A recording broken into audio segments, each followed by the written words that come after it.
Organizations hold up certain values, or at least they should. If a clear vision sets the direction and a clear structure forms the path, then clearly formulated values are the guardrails and signposts, which help you stay on track. Sentences describing values might sound something like, "We work participatively and promote social diversity," or something like, "We stand for sustainable energy use." Values are, therefore, something like our basic beliefs, what we stand for, a kind of compass that offers us orientation in the jungle of our working fields.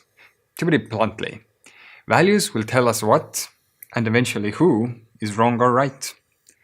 Values open and limit possibilities for strategies in order to achieve our goals.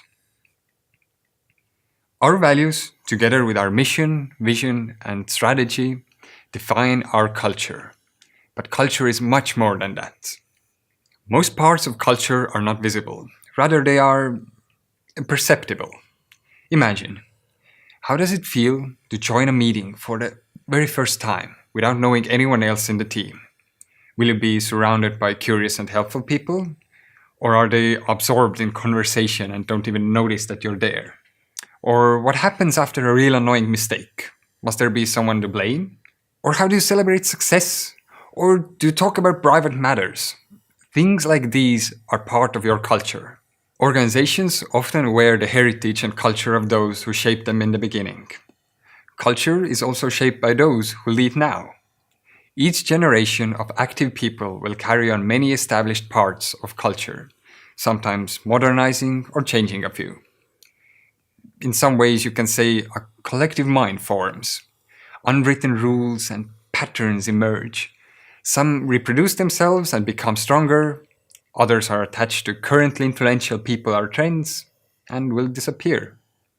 Also, narratives, myths, and legends of former times and members shape the organization in its everyday life.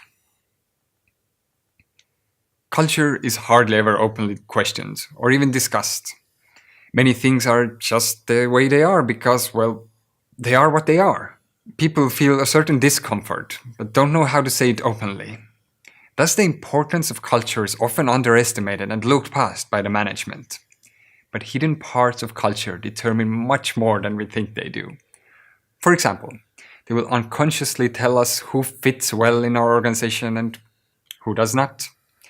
This is precisely why it's worth being clear about the unwritten patterns of behavior and to shape organizational culture actively, mindfully, and participatively. It is not a question of which elements of culture are good and which are bad, but it is a question of fit or misfit. Do our vision, our mission, and our values fit together with our established culture? Do our culture still fit together with currently active people or people we like to address? Does our self-perception fit how others perceive us? Does our culture fit together with our stage of development? It is a particularly important task for leaders to understand their own organizational culture and to strategically develop it. It should be done in such a way that optimally fits the structure and the purpose of the organization, as well as all the active members. Now that you understand your organization's uniqueness through culture and values, it is high time to accumulate experience and make it beneficial for your organization. But before we move on, you guessed it, it's time to exercise.